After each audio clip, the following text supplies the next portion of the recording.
Ilagay mo lamang ito sa ilalim ng iyong unan upang habol-habulin kanya lagi. Hello mga guys, kumusta kayo? Panibagong araw, panibagong video na naman tayo. And sa araw na ito ay isa na namang video ang aking ituturo sa inyo na simpleng gabay o simpleng pamamaraan na makakatulong sa atin. At bago ang lahat, gusto ko lang mag-disclaimer sa mga taong hindi naniniwala at hindi gusto ang mga kagaya nitong video. Please skip this video and maghanap kayo ng videos na gustong-gusto nyo dahil ang video na ito ay para lamang ito sa mga taong naniniwala and gusto mag-try. Sa lahat po ng mga nagko-comment dito sa aking video, dito sa aking channel, mag-ingat sa lahat ng mga nagre-reply sa inyo na dinadala kayo sa kanilang WhatsApp and Imo apps upang makaiwas po tayo sa scam.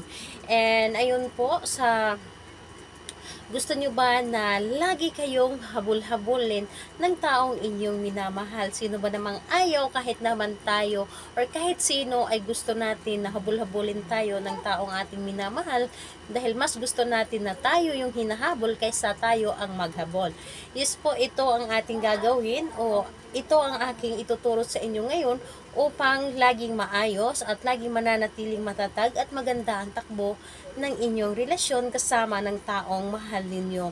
And ayun po, dito ay pwedeng-pwede itong gawin sa parihas ang kasarian, babae to babae and lalaki to lalaki. Syempre naman sa ating babae at lalaki na mag-partner. And dito po pwedeng-pwedeng gawin kahit na kayo ay magkalayo or magkalapit sa isa't isa.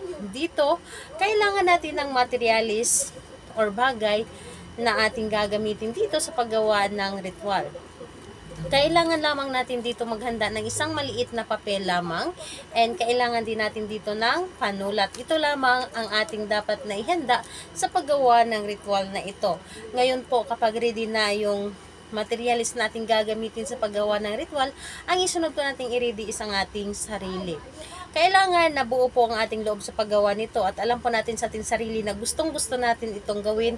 Alam po natin sa ating sarili na ito ay makakatulong sa atin at ito ang makapagpatibay ng ating relasyon kasama ng ating mga partner. At kailangan na mag-isa ka lamang na gumawa nito sa ritual na ito.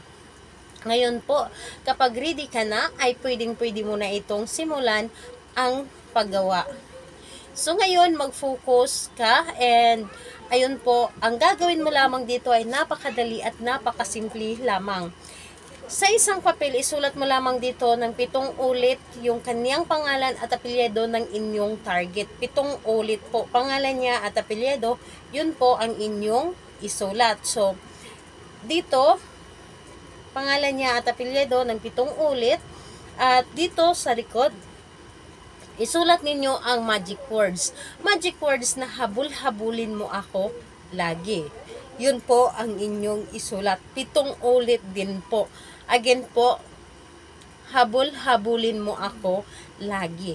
So, 7 ulit mo siyang isulat dito sa likod, yung ating magic words. And ayun po, isulat mo lamang at pagkatapos mong isulat dito, ang gagawin mo lamang dito sa papel na ito, tutupiin mo lamang ito ng 3 tupi.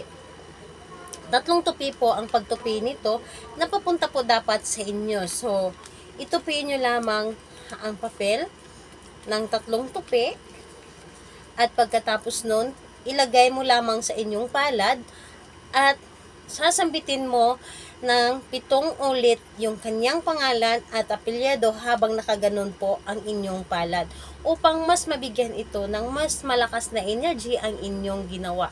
So, pangalan niya, apelyido, habul-habulin mo ako lagi. Pangalan, apelyido, habul-habulin mo ako lagi. Hanggang matapos ang 7 ulit. So, ayun po, yun lamang ang inyong gagawin. Gawin ito sa umaga. So, pagkatapos mong gumawa nito, or pagkatapos mong sambitin yung 7 ulit na pangalan niya at apelyido at ang ating magic words, pumunta ka sa iyong higaan at ilagay ito sa loob ng inyong punda ng inyong unan. O di kaya ilagay po sa ilalim ng inyong unan. Depende po sa inyo kung saan ninyo pwedeng ilagay, pwedeng sa loob ng punda, pwedeng sa ilalim ng inyong unan mismo. And ayun po, hayaan ninyo ito doon sa ilalim or sa loob hanggat sa maramdaman ninyo na gumana na ang inyong ginawa. And ayun po, sa nabanggit ko kanina ay gawin lamang ito sa umaga.